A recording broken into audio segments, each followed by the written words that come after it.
அமித்ஷாவே சொல்லிட்டாரு, கூட்டணி வந்து அதிமுக தலைமையின் கீழே தான் கூட்டணின்னு. விஜய்க்கு அது கூட தெரியல, வெளியே நான் வந்தா தானே நாட்டு நடப்பு தெரியும் அப்படின்னு சொல்லி இபிஎஸ் சொல்லிட்டாரு. அதாவது உங்க எல்லாருக்கும் தெரியும் இந்த கூட்டணிகளை யார் அமைத்தார் என்று. இந்த ஒவ்வொரு கூட்டணி அமைக்கிறதுனா ஒரு கூட்டணியில 10 பேர் இருக்காங்க, ஒவ்வொரு கட்சி தலைவர்கள் இருக்காங்க. அந்த கட்சி தலைவர்கள் எல்லாம் யார் முன்னாடி போய் சேர்ந்தார்கள் என்பது எங்களுக்கு தெரியும். திரு பியூஷ் கோயல் அவர் முன்னாடி ஒரு ஹோட்டல்ல போய் சேர்ந்து அங்கேயே வந்து அறிவிப்புகள் யார் வெளியிட்டா? பாரதிய ஜனதா கட்சி தான் வெளியிட்டுச்சு. ஸோ அவர்கள் தான் இதற்கு முன்னெடுக்கிறார்களே தவிர்த்து அதிமுகவை இதுல நாங்க எங்களுடைய பார்ட் எதுவுமே இல்லை. அதிமுகவை பின்னுக்கு தள்ளிவிட்டு முன்னெடுப்பது பாரதிய ஜனதா கட்சி தான். அது வந்து என்டிஏ கூட்டணினா பாரதிய ஜனதா தலைமையிலான கூட்டணி தான். இதுல அவர்களுக்கு உடன்பாடு எப்படி இருந்தாலும் என்ன, அவர்கள் எல்லாம் சேர்ந்து பயணிக்கணும் முடிவு பண்ண பிறகு யார் தலைமையில இருந்தா என்ன. ஸோ அதுல ஒன்றும் பேசுறதுக்கு எதுவும் இல்லை. இந்த கூட்டணியை முன்னெடுப்பதே பாரதிய ஜனதா கட்சி தான். எல்லா தலைவரும் அவங்கள தான் போய் சந்திச்சாங்க. யாரும் வந்து திரு எடப்பாடி அவர்களை சந்தித்து அவர் முன்னாடி யாரும் கூட்டணியை ஃபார்ம் பண்ண மாதிரி தெரியல, இல்ல அவர்களை சந்தித்து இந்த முடிவுகளையும் எடுத்த மாதிரி தெரியல. இது பாரதிய ஜனதா கட்சி அவர்கள் எடுத்த முன்னெடுப்புல நடந்தது. ஒண்ணு இல்ல, முதல் கூட்டம், அதாவது ஒரு கூட்டணி அமைத்த பிறகு முதல் கூட்டம் யார் தலைமை ஏற்கிறார்களோ அவர்கள் தானே அந்த கூட்டத்தை ஏற்பாடு செய்வார்கள்.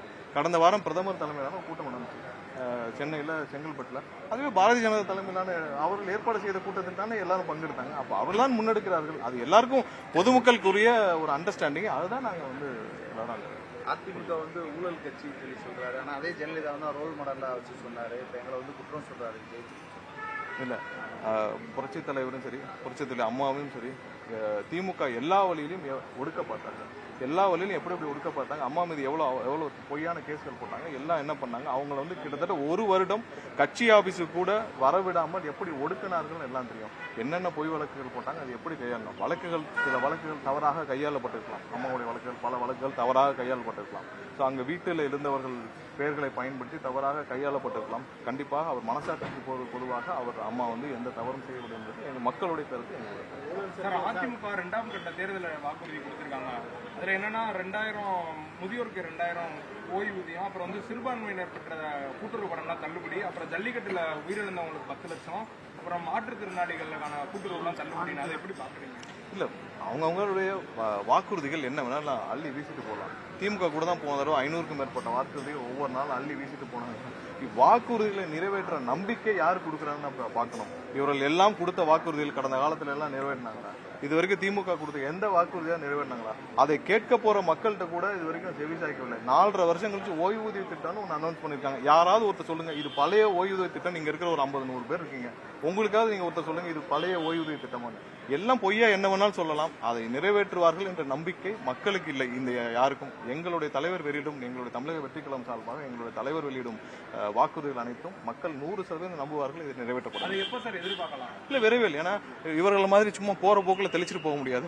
கண்டிப்பாக அதற்கான ஆய்வுகள் எங்களுடைய தலைவர் பல வருடங்களாக செய்து வருகிறார். விரைவில் அதற்கான அறிவிப்புகள் ஒன்று தயாரான. குற்றச்சாட்டுக்குள்ளான செங்கோட்டையனை வந்து வச்சிருக்காங்க, ஆனா எங்களை ஊழல் சொல்லி சொல்றாங்க. இல்ல, உங்க எல்லாருக்கும் தெரியும் அண்ணன் செங்கோட்டையன் அவர்கள் பற்றி. அவர் எத்தனை வருஷம் அரசியலில் பயணிக்கிறார், அவர் மீது என்னென்ன களங்கங்கள் சுமத்தப்பட்டது எதுவுமே வந்து இன்னைக்கு மேல ஒரு குற்றச்சாட்டு கூட இல்லாத ஒரு மனிதர். நீங்க சும்மா இவர்கள் இன்னைக்கு போற போக்குல பேசுறாங்க. அந்த மாதிரியான ஒரு நபர் அந்த செங்கோட்டையன் கிடையாது. எங்களுடைய தலைவருடன் பயணிக்கும் போது எப்படி பயணிக்க வேண்டும் என்று எங்களுடைய தலைவர் போன வாரம் நடந்த கூட்டத்தில் எங்களுடைய தொண்டர்கள் அனைவருக்கும் தெரிவித்தார். அது மாதிரிதான் நாங்கள் எல்லாரும் பயணிக்குமே தவிர்த்து அதுல எந்த மாற்றமும் இருக்காது. 41 உயிர் பலியான குற்ற உணர்ச்சி இல்லாமல் மேடையில் ஆடுறாரு. அவர் வாங்கினதுல வந்து கருப்பு குறைவு, வெள்ளை சாரி, அதாவது அதிகம். யார் சொன்னார்? அதிமுகவில் இருக்கும் பேசுபவர்களை பற்றி நாங்கள் பேச வேண்டாம் என்று நாங்கள் அதற்கே தெளிவான விளக்கங்களை கொடுத்து விட்டோம். மக்கள் புறக்கணிக்கப்பட்டவர்களை பற்றி நாங்கள் பேசுவதில்லை. ஏன்னா அவர்கள் கொடுக்கும் ஒவ்வொரு விஷயமும் அவர்களே நீங்க மக்களால் புறக்கணிக்கப்பட்டவர்களை பற்றி நாங்கள் பேச விரும்பவில்லை.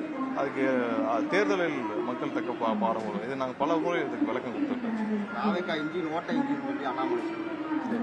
அண்ணாமலை வந்து ஒவ்வொரு நாளும் ஒவ்வொன்று பேசுவார். ஒன்னே ஒன்று அவர் சம்பந்தமாக கடைசியா ஒன்னே ஒன்று மட்டும் சொல்லிக்கிறார். அதாவது ஒரு 1.5 வருஷம் இருக்கும். 1.5 வருஷத்துக்கு முன்னாடி அதாவது தவழ்ந்து காலில் விழுந்து தற்கூரி பழனிசாமி அப்படின்னு பேசினார் திரு எடப்பாடி அவர்களை பற்றி.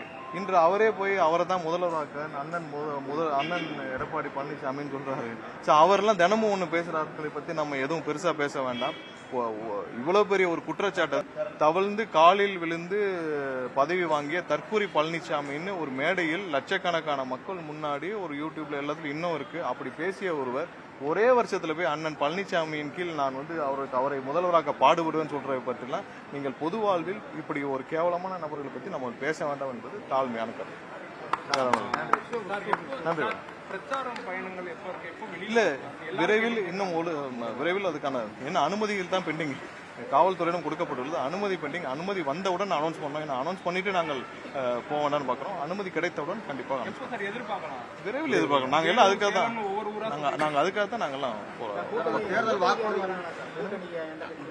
இல்ல அதெல்லாம் எங்களோட தலைவர் விரைவில் அறிவிப்பார்.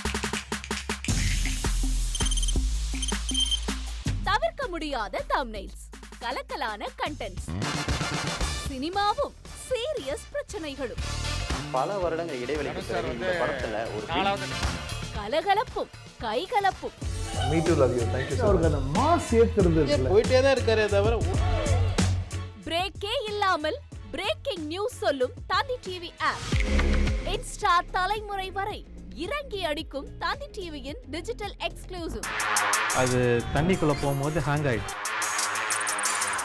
உங்களுக்கு விஜய் சார் எந்த அளவுக்கு ரொம்ப பிடிக்கும்? Of course, Malayalis are huge Vijay sir fans. ரெண்டு பேருமே ரொம்ப பிடிக்கும் எனக்கு.